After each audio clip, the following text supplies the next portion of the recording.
the second thing I should explain, maybe some asking how come I'm standing here, talking on behalf of the family. Before Wambui became Wambui Collymore, many of you know her as Wambui Kamiru. Wambui's late father, Kiago Kamiru, was a very, very great friend of our family. We knew each other since the early 60s.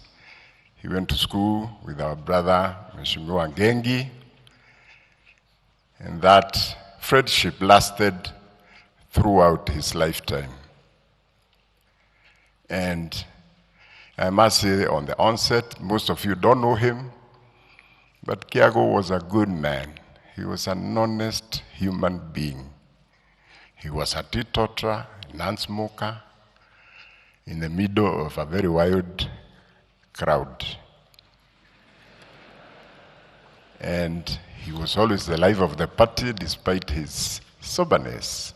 We enjoyed his company, and we really miss him. And I must say, I was privileged to accompany him, escort him, when we went to pay the bride price dowry for Wambui's mother. And I was the secretary of the father as we calculated the goods. So we developed a special bond between me and Professor Jerry. And unfortunately, this same scourge that has brought us here, this cancer that has claimed so many of our loved ones, took him. He was diagnosed in the early 2000s. He put up a big fight. He was a brave man, very brave. But eventually, he realized it was not getting better. And due to his courage, Kiago he called me and he told me, I'm not going to go through any more surgeries. I'm not going to do any more chemo. My time has come. And it's only cowards who postpone destiny.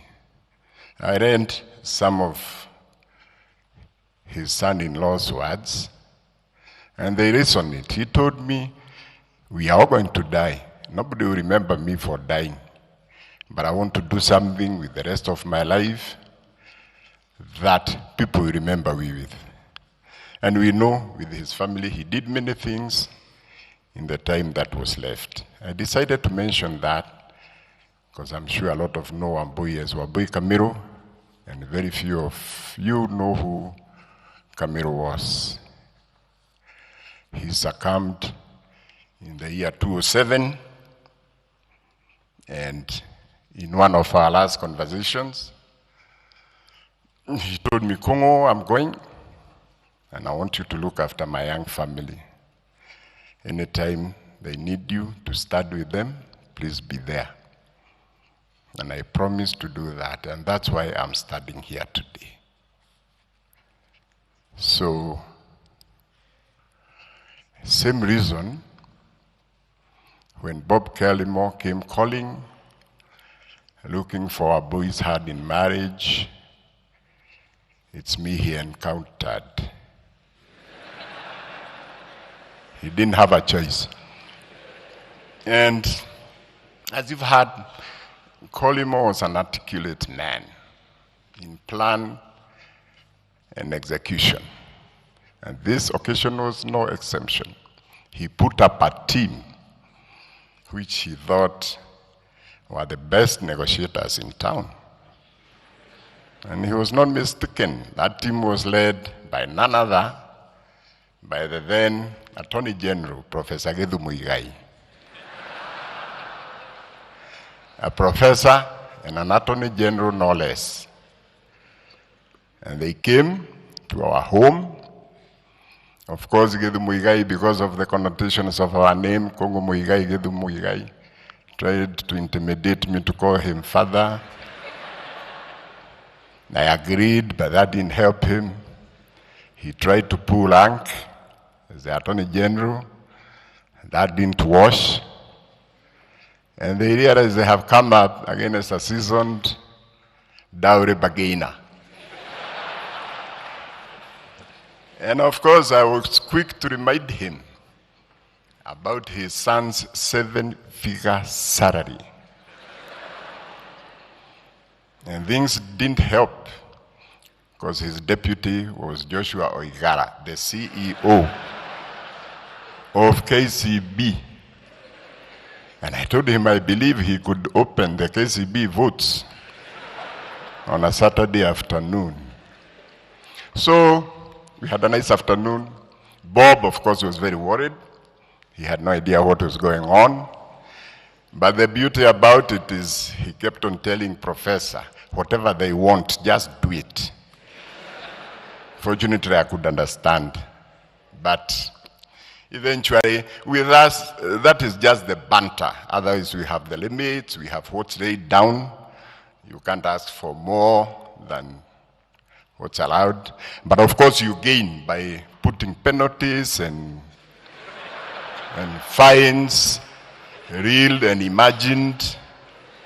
And with us who come from the coffee growing areas, when the coffee ripens, it's time to pick the coffee, and that was my time to pick the coffee. Eventually, when I told Bob Collymore, I have consented, and I gave him Wambui's hand in marriage, the man lit up like a Christmas tree. You know that toothy smile of his? He smiled for a whole straight hour. He was over the moon.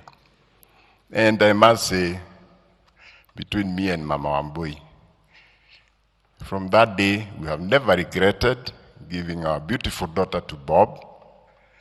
He looked after her, he adored her, he loved her, he protected her. We were so happy. And that love overflowed to the rest of the family. And Bob was a great, great family man.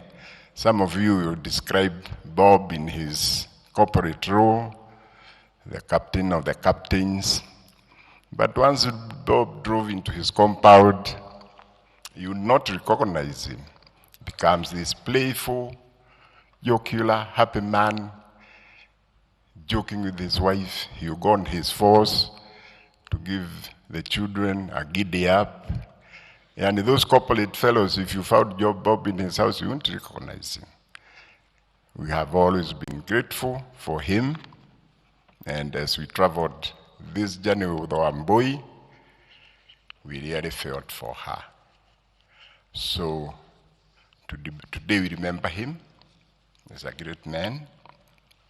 And his character, he will pass it on for generations. And that's what he meant when he said, we are all going to die. What will be remembered is what you do, not that you died. So Wambui, my girl, you've been widowed young, and I'm sure you're going to seek answers to that. Seek them in the Lord. Don't seek them elsewhere. God says he's the husband of the widows, and he comes to visit them. Every time he visits you, ask him your questions. In the fullness of time, he will give you answers. And now before I finish, I want to read a very, very short tribute from Bob's mother-in-law, Professor Wamai.